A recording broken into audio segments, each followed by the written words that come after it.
My name is Earl Stoddard. I'm an Assistant Chief Administrative Officer. I'll be emceeing today just to walk us through. I want to welcome you all to our Department of Transportation's Equipment Maintenance and Transit Operations Center, the MTOC. Appreciate you all being here. We're going to talk about the county's preparations for tomorrow's impending snow event. We'll start off by hearing from our County Executive and our County Executive, Marc Elrich, and then we'll hear from our Council President, Natali Fani-González, and then I'll come up and introduce some of our operational departmental leads so you can hear about our efforts to prepare for snow removal, but also talk to the concerns that we have for our residents, their vulnerabilities, and how we keep them safe. So with no further ado, let's hear from our elected officials. Mr. County Executive. Hey, thank you, and thank you all for being here.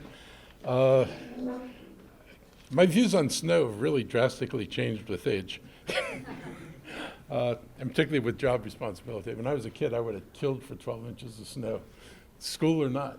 Now, not so much. This is expensive stuff. I'd rather see the money, frankly, going to other things. I mean, this money will come out of our budget. It's money that would have been available for other stuff that's important in the county, but removing snow is what makes life possible. And so we're going to be doing whatever it takes to get the snow off the ground and off the streets as quickly as possible. Everybody here is assembled because we all have roles to play in this. It's really important because we do have budgeted for this. We're not budgeted for lots of snowstorms, but we're budgeted for this one. And I appreciate all the effort and collaboration between the transportation officials, our first responders, along with our community and municipal partners. We haven't had a winter storm like this in a decade. And depending how big it is, it's probably going to be longer than a decade. So it's been a while since we've gone through this ordeal. But these are the things we need. We need people to take this seriously. Do not go driving around and see how long you can press it before you decide to head back home. Because if you're wrong, you're going to get stuck. And if you get stuck, somebody else is going to get stuck. And the more people who get stuck, the harder it's going to be for plows to go through and get things clean. So don't press your luck and be patient and stay home as much as you can. If you haven't signed up for text alerts, sign up for text alerts so that you know what's happening in the county and we can keep you updated. For information about plowing and other snow-related information, residents should visit montgomerycountymd.gov/snow. It's a very own page, snow page. So go to the snow page. And residents should follow us on social media. We want anyone with questions to contact 311 with questions and only call 911 for emergency purposes. 911 is not for this. 311 is for this. And 311 is not usually open on weekends, but they will be in operation on Sunday. So if something happens on Sunday, 311 is a number that people can call. We need people to stay inside and off the roads during the storm. It's not worth the risk to your safety, but also no one wants to deal with expensive car damage. And we need people to be patient as we recover from the storm. If it gets to be this high, it's going to be challenging because we've got to get rid of the snow. And if you've watched snowstorms before and how we usually treat things, the deeper the snow, the harder it is to pile it up because you've got to have a place to put these massive piles of snow. So it's going to take a while to get things clear. It's going to take a while to get all lanes clear. So be patient with this and understand that we're dealing with something that doesn't happen every day. We're asking everyone to give us at least 12 hours from the end of the snowfall before checking on the status of cleared streets. Once the snow is over with and everybody's out running around, moving the snow around, in about 12 hours we should be able to give you a good picture of what's happening. We also want residents too, and I think this is one of the most important things. Look out for your family members and your neighbors. You know, if somebody's outside shoveling snow and you're conscious of who's around you, just keep your eye on the folks around you. I actually had a friend who fell over dead shoveling snow from a heart attack, and nobody knew he was out there and didn't get any help in time. And so if you're out and you see other people, just keep an eye to make sure that nobody gets in trouble. If you can help with their sidewalks, particularly elderly or people with disabilities, please do that. And driveways and any sweeps you can help with, and ensure that you have groceries and prescriptions.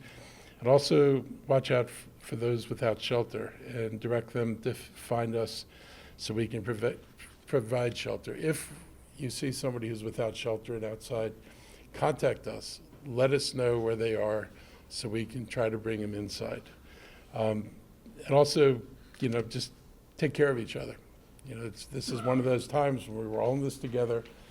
We need to be looking out for each other, and I just hope everybody will do that. Be patient.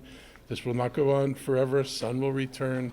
Warmth will return. It's just going to be a while. And Monday's going to be a terrible day to go outside. It's going to be 5 degrees. Nobody should be going outside. There's nothing you could possibly do out there that'll be fun at 5 degrees. So stay in, enjoy yourself, cook some good food, and stay with the people that take care of you and you take care of. Take care, everybody. Thank you. Good afternoon. My name is Natali Fani-González. I'm the Montgomery County Council President. I only have two couple messages, and then I'm going to do it in Spanish because I see you right there. So you're welcome. The first thing, this is a time when we all come together as a community to protect one another. And I think the key thing is to be prepared. Do your groceries today and tomorrow. Make sure that your neighbors are taken care of. And know that on Monday, if your kids are in MCPS, there's no school, and it has nothing to do with the snow. So that actually works out very well. Also, make sure that you protect your pets. People tend to forget the little ones. And I'm talking about pets, no babies. Also protect the babies. But ensuring that the sidewalks are clear, especially if you live in a place where there's a bus stop nearby, be mindful, because we do have lots of folks who do need to get to work that day, hospitals, shopping centers, and so on. If you are one of those essential workers, let's also do our part to ensure that they get to their jobs safely. If you can avoid the roads, please do so as well. My husband is from Chicago. He loves the snow. He's going to be very excited. I was born in Caracas. Not very good for me. We'll get through it if you all have a plan. En español, rapidito, I think you're the only one, right? Mi nombre es Natali Fani-González, soy la presidenta del Consejo del Condado de Montgomery. Estamos aquí haciendo un llamado para que estemos listos y preparados para esta gran nevada que viene este fin de semana. El lunes no hay clases si sus hijos están en las escuelas públicas del Condado de Montgomery, pero eso también significa que tenemos que estar preparados. Vaya al supermercado, asegúrese que sus mascotas estén cuidadas, que todo el mundo esté listo para prevenir cualquier accidente. Si tiene vecinos que sean ancianos o que no puedan limpiar las aceras, por favor, dé una mano, porque estas son unas de esas oportunidades donde nosotros como comunidad estamos unidos para poder trabajar juntos y hacer que este condado siga adelante, porque por eso es que somos un condado tan bueno, tan generoso por la gente que vive aquí, y esto es una de las oportunidades donde demostramos esa solidaridad. Thank you so much for your time. Thank you, Mr. County Executive, and thank you, Madam Council President. Next, we'll hear from our operational directors. We'll have 4 different agencies speaking today. I'll introduce them all right now. They'll come up and talk individually, and then we'll take questions for everyone behind the podium here today. So first up, it'll be our Department of Transportation. You'll hear from Director Chris Conklin. I believe you'll also hear from our Chief of Highway Services, Mr. Richard Dorsey. Following Department of Transportation, you'll hear from the Director Luke Hodgson of our Office of Emergency Management and Homeland Security. After that, you'll hear from Chief Smedley, our Chief of our Fire Rescue Service. And then finally, you hear from our Department of Health and Human Services. You'll hear from our Health Officer, Dr. Davis, as well as our Director of Services to End and Prevent Homelessness, Ms. Christine Hong. So with no further ado, Department of Transportation, come on up. Thank you, Mr. Stoddard. I'm Chris Conklin, Director of the Montgomery County Department of Transportation. Thank you all for coming here and your interest in this today. I'd first like to say that the forecast guides our preparation. So we've been tracking this storm for about 4 or 5 days now and keeping tabs on how it's evolving over this time. And that is guiding us on what contracts we call in and what preparation work we do out there on the roads to make sure that we're ready for this and have our staffing in place. Our response is based on what the storm actually delivers to us. At this moment, it looks like we're expecting significant deep snowfall, potentially followed by some sleet, which will compound the problem. We are also looking, as the county executive said, at extended periods of cold weather. So we're not going to get any help from the sun and melting the snow when it falls. So we're going to be looking at a substantial effort to clear the streets when the storm is over. We are also doing work that we don't typically do with these storms. We are pre-treating sidewalks that are under county maintenance. We can expect that clearing sidewalks and bus stops will be more challenging in this event than it might be in other events. I want to talk a little bit about the work that elements of our department do other than the Highway Services Division. Our Transit Division is right now figuring out their operational plans for Sunday and Monday. You can expect that transit operations will be disrupted on Sunday. We probably will not be operating our regular schedule, but we will operate service as much as we can given the weather conditions. We'll also be using our transit resources to provide emergency sheltering and other services that might be needed in this event if we have power failures, utility disruptions, or other events that require people to have shelter and or to move from their locations to sheltering locations. Our parking division is preparing all of our parking facilities. We anticipate, although we have not yet done so, that the county executive will declare a snow emergency at some point tomorrow. And if the forecast changes significantly, that may not occur, but we expect that that will occur.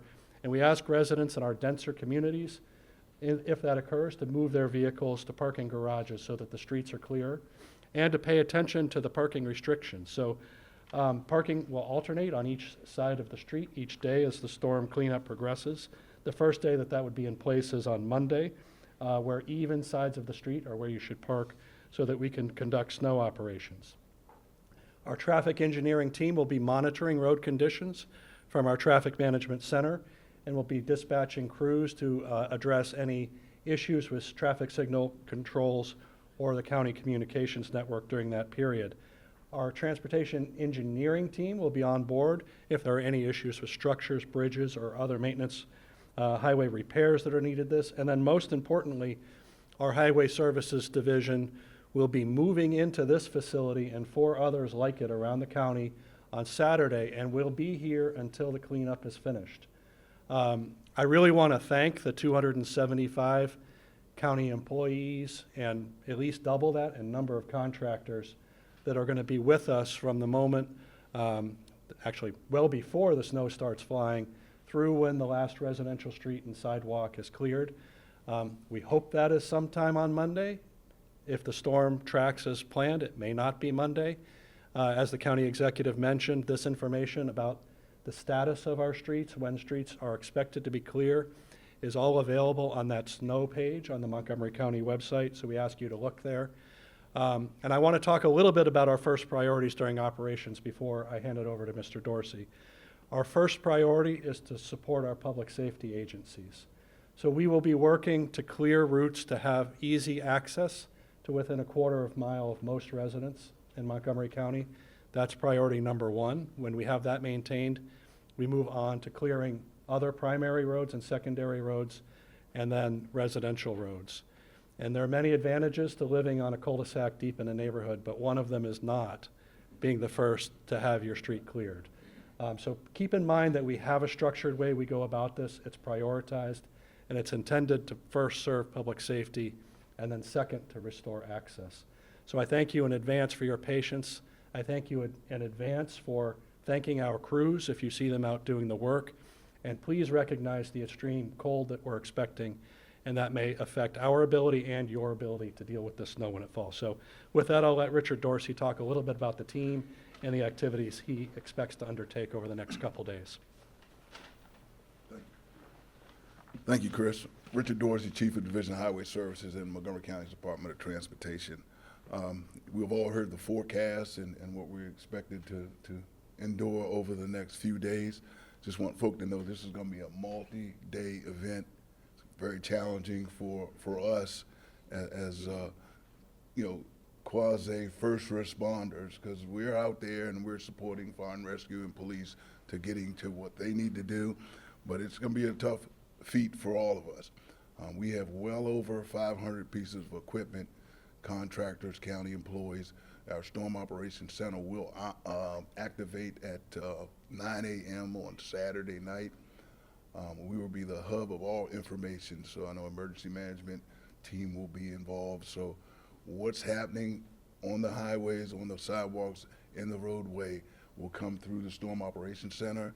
We will then share that information with emergency management, PIO, and county government, and so on and so forth. We intend to be moving around for at least 72 hours. It's going to be tough. We got to, create rest periods for our team. We have to create meal time for our team, and we still have to address the emergency. So I want to commend all of my team, contractors, county employees, other support mechanisms, that I appreciate your efforts and your commitment to serving Montgomery County as residents. But we are here to do a job, and that job is to clear the roads for safe passage for Montgomery County's residents and any commuters. Thank you very much.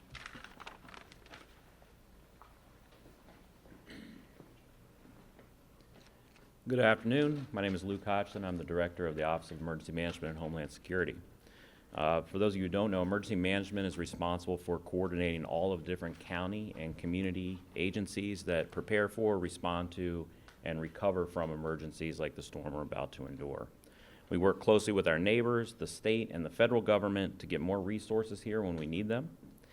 So we've been working all week with all of our partners, many of whom you see behind me, to prepare for this incoming storm, but also the brutal cold that we're expecting to hit behind the storm and then to persist for quite some time.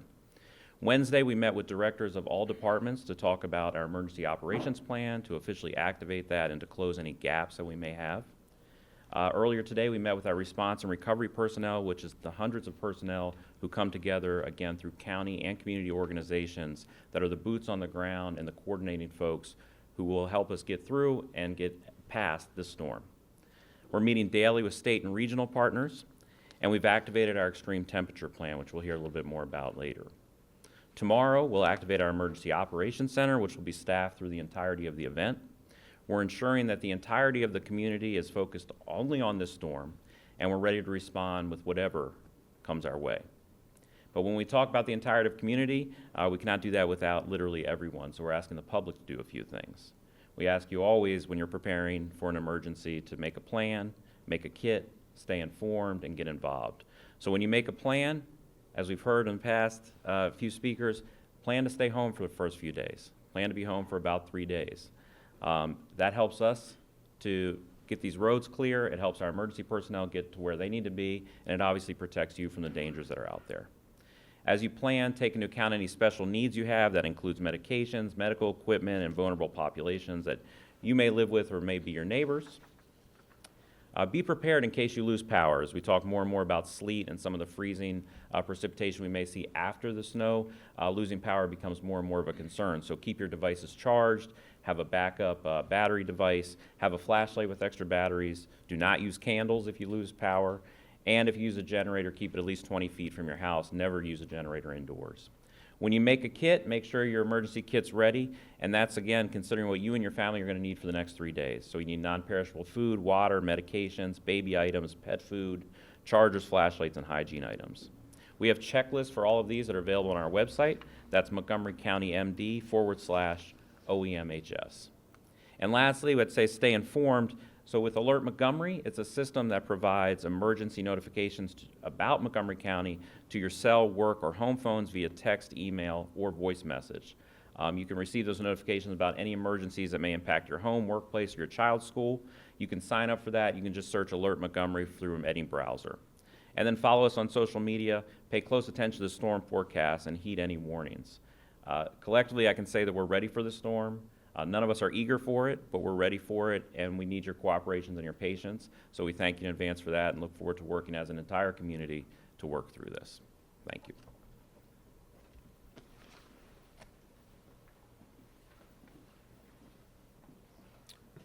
Hello, everyone. My name's Corey Smedley, the Fire Chief for the Montgomery County Fire and Rescue Service. First and foremost, to the media, thank you for helping us get the message out. We can't do this alone, and you are an integral partner in this process. For your Montgomery County Fire and Rescue Service, we have canceled all non-essential activities. Let me say that again. The Fire and Rescue Department has canceled all non-essential activities. You are the first responders community. We can't do this without you either. So if the fire department can cancel all non-essential activities, you can too. If it's not an emergency, don't go out. If it's not an emergency, don't go out. What I want to inform you of is all the people that you heard from that have people out in harm's way have families. Let us do our job. Stay home. If you need something, go do it now. We in the fire service also has been planning not only internally, but across the region. The National Capital Region Council of Governments, not only your fire and rescue, your public safety, your public health, your transportation, your communicators, et cetera, et cetera. We are ready, and we know we will be more ready with your help. We have also increased a lot of our staffing complement. Again, the county executive talked about 911 is for emergent reasons. 311 is for other things. If it's not emergent, use 311. I ask you to adopt a hydrant. When we get there, it's going to take us much more time, and it's going to be hard to find the hydrants. When you're out there shoveling, shovel a hydrant for us. We only ask you to adopt one. The normal things we talk about, space heaters need space. Please don't have combustibles around them. At night, close your door before you go to bed. Candles were talked about. We don't need any candles falling over. You're planning for your long term. This is not a short-term thing. Plan for the long haul. We need your help. Let me talk quickly about electric vehicles. So we talked about the snow. We talked about sleet. Sometimes people charge their electric vehicles outside. That can cause a fire if you get water or some kind of liquid into the system, and we don't want that. Also outside, you're going to be using your units. They're going to get overloaded with snow. When you're out there shoveling, make sure you shovel around your units so that they can breathe and they won't overheat. And as you're shoveling, take time. You can't beat the snow. It's going to be there after you rest, but get some rest. Our normal call volume is about 400 calls a day. I can guarantee you that's going to go up during this time frame. So please, please, please, if you heard nothing else, stay home, let us do our job, and please be safe.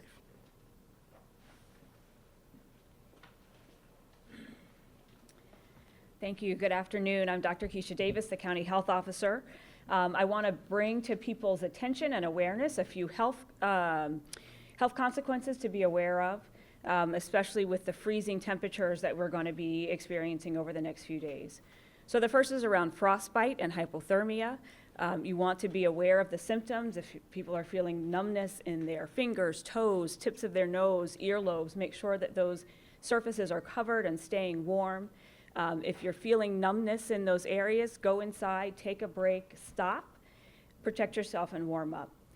The county executive mentioned the risk of heart attack. Shoveling this amount of snow, we haven't had to shovel this amount of snow in several years. If you are not used to being very physically active, again, take it slow, stretch and warm up, stretch out your back and legs, lift from those knees. And if you are feeling the strain and pain in your back, or if you are feeling any kind of shortness of breath, chest pain, trouble breathing, you want to stop, go inside, rest, and if it's not improving, call your doctor.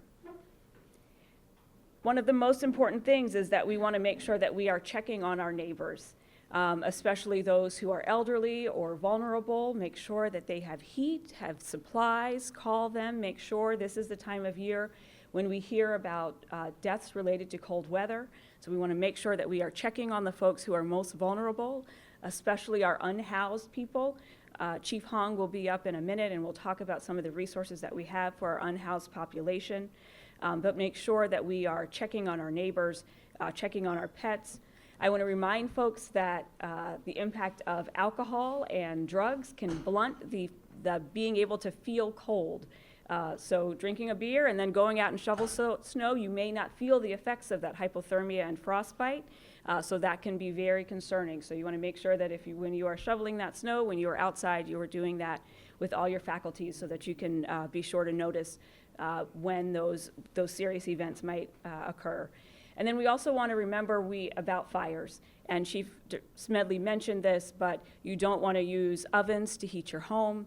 It's great to cozy up to a warm fire in the fireplace, but if you're doing that, make sure that things are far away. Make sure that space heaters, nothing is close to them. Make sure that you are cleaning out the tailpipes, not using cars to heat a garage so that we're not exposed to carbon monoxide poisoning. So again, the most important thing, be prepared. You've heard that today.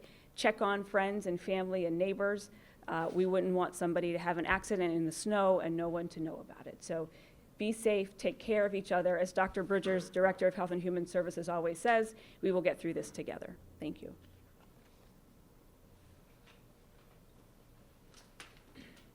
Good afternoon. I'm Christine Hong. I'm the Chief of Services to End and Prevent Homelessness. And I just wanted to say that nothing underscores more how housing or not having housing is a life or death matter than a winter event like this.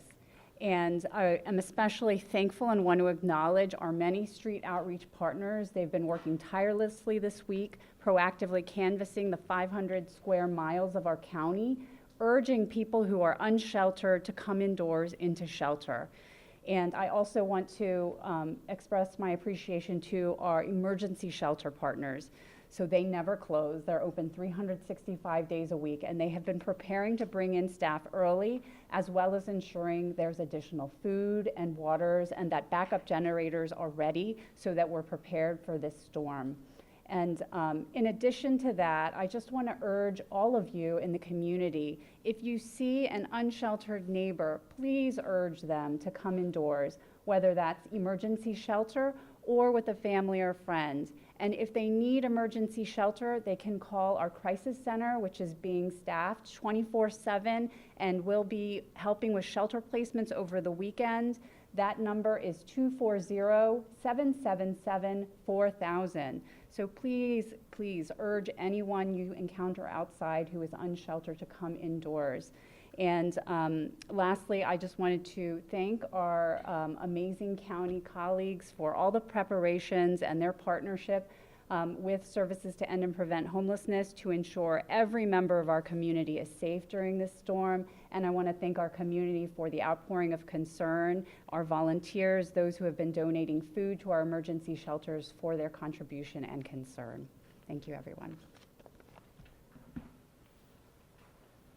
Okay, before we take questions, I want to recognize the new Department of Environmental Protection Director, Jennifer Macedonia, is also here. So if we have questions for that, we can take them as well. And our Assistant Chief, Nick Augustine, the acting police chief right now for Montgomery County Police Department, is also here. I just want to reiterate 2 points that I think you heard from all of the speakers today. We're really requesting two things we're requesting several things, but I want to highlight two things that our community is expected. Number one, patience. This is not like an event that we've seen in recent years. I think our Department of Transportation has been very successful in recent years clearing out the snow that we get very quickly. Monday will not be a normal day. Do not plan for it to be a normal day just because they've been very successful at clearing out much smaller snow volumes. Just understand we're going to need a little patience from our residents. I have a 12-year-old and a 16-year-old. It's going to be tough to be indoors with them for an extended period of time. I understand that we all need to have patience there. Partners, look out for one another. Look out for your neighbors. Look out for the person who lives up the street who's elderly and lives alone. We need you to help be the first responders for us. We're going to be out there, our first responders, our Department of Transportation, and many others are going to be out there working throughout this storm, but we can always use an extra hand to look out for the community members who may not get the attention in other ways. So with that, I'm going to stop, and I'm going to open it up for questions for anyone who's standing behind me. Tony? Go ahead. You guys mentioned there's a budget for this one. Can you say how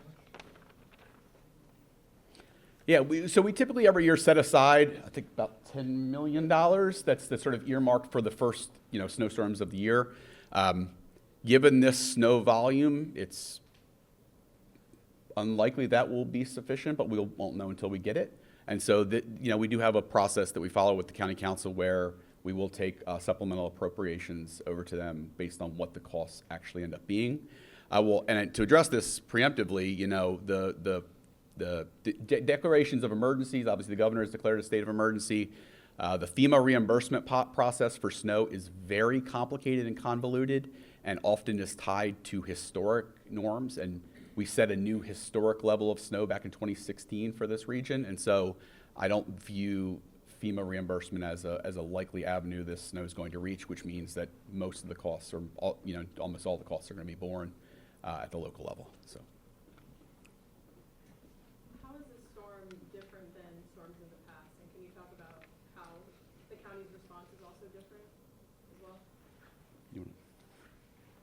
I don't want to monopolize it. So, what I'll start by saying is the complexity of this event is the combination of snow and ice. That's going to present some unique challenges. And the distribution of snow versus ice is we're very close to the snow-ice line here in this region.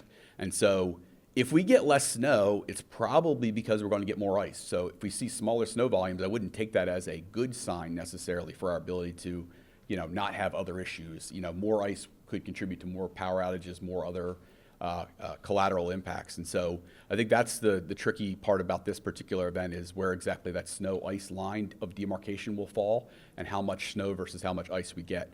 The other thing is because we've gone such an extended period of time without such a heavy snowfall, the trees haven't been culled or tested in recent years.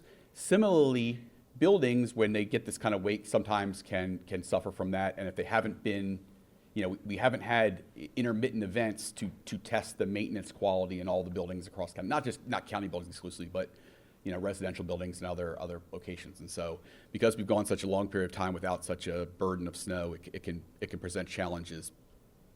Things have maybe built up over time that haven't been recognized, and I think that we could see that. If there are big power outages, is the county ready to house people without electricity in their homes? Luke, do you want to come talk about our mass care plan or HHS? Perhaps both of you come up. I think it's probably best. I'll let you. Hello again. Through a number of partners, primarily our health and human service partners, who I'll allow to speak in just a moment, we do have a mass care plan. Unfortunately or not, we exercise that relatively frequently. The nature of Montgomery County is that we have a number of high-rise buildings that are susceptible to any sorts of maintenance failures or fires. So oftentimes we do have to evacuate entire buildings. That comes in handy in this case because we do have a lot of practice, we have a lot of institutional knowledge, and we have a lot of experts who are operating in the field, especially in the health and human services field. To that end, we have designated shelters, we have designated personnel who can do it, we have food plans, we have long-term housing plans, we have plans to access and provide all the amenities that you may need, regardless of what type of population may come there, and we can, in theory, house them interminably until we can figure out a more long-term solution for their housing situation. Now, obviously, if you were talking about numerous buildings that had lost power, that's going to introduce challenges for us, primarily with staffing, and we would likely need to displace some of our other services. So what we typically rely on, such as libraries and rec centers, we would need to displace those services that are normally provided there. Our backups in most scenarios are schools, which are great, but if we do have school in session, then we would need to displace those students and the learning that's going on at that time. So it's a matter of scaling it. All the plans are there. They've been well rehearsed. We have people who are prepared to do it. It's just a matter of when you get to that scale, just how much disruption are we causing by housing these folks. But yes, we are absolutely prepared to house folks, along with our community partners. And I'll turn it over to Dr. Bridges if you want to add. Please. Thank you, Director Hodgson. James Bridges, Department of Health and Human Services. So yes, as Dr. Stoddard said and Director Hodgson says, we have a 24-hour operation. We have a schedule now that Emergency Management and Homeland Security has been provided with, so we are prepared to answer your questions. We have contracts with our local hotels and other community partners, and we run a 24-hour operation. So the bottom line is we are prepared, we are ready, and as Dr. Davis said, we will get through this together.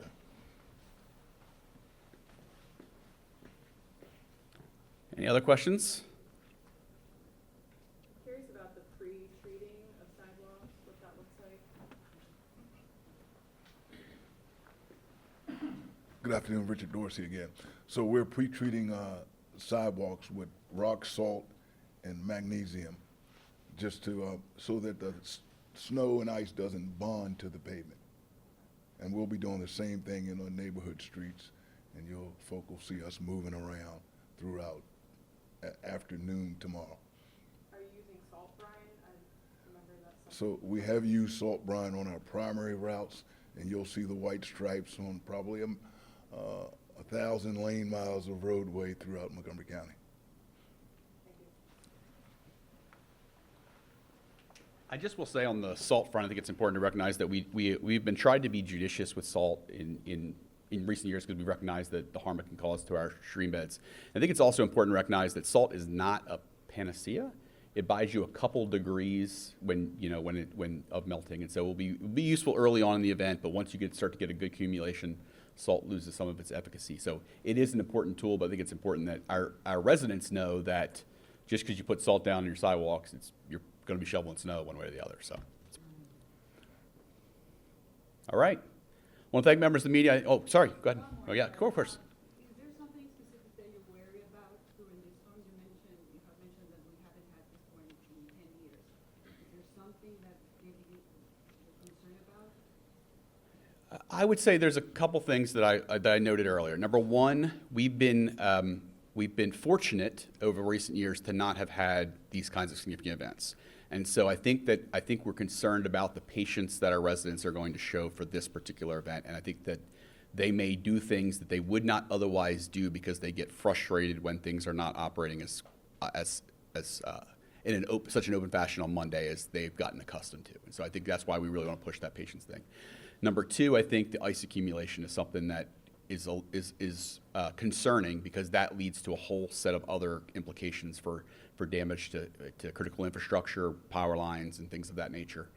And then thirdly, I would say the extreme cold that we're going to get on the back end of this presents challenges particularly for our water system. And so when you put a foot of snow on the ground and then you have water main breaks underneath of it, identifying where those water main breaks are and getting them uncovered and repaired takes more time, and obviously you get more significant infrastructure damage the longer the water main break is happening while it's unchecked, and it also there's going to be more breaks because of the extreme cold. And so I think the combination of those things are going to present some opportunities for real challenges on the back end of this storm, and I think those are the things I think we're paying extra attention to over the next few days. Jennifer? Hi, I just wanted to make a comment on the salt. Jennifer Macedonia, Director of the Department of Environmental Protection. So we talked about the pre-treating that they're doing on the major roadways. For residents, wanted to sort of circle back on the issue of salt. And as he mentioned, we are expecting a lot of snow. So rather than salt ahead of time, if you're looking at your driveway or your sidewalk, we would urge you to think about shoveling first. So wake up Sunday morning, think about shoveling early and often, and then after you've shoveled, after the storm, after at least the snow, that'd be a good time to think about whether to apply apply salt, and thinking about a potential refreeze or ice accumulation. And then secondly, to think about using salt somewhat sparingly, as was mentioned. Too much salt can harm pets and can harm our environment. So about 12 ounces is enough for 10 sidewalk squares, as well as for a typical 20-foot driveway. So that's a smaller amount than you might imagine. So use it sparingly. And then if you're having issues with traction, not that you should be going out, but if at some point you're having issues with traction, you can also use coffee grounds or bird seed, things that are not going to clog our waterways or our storm drains. Thank you very much.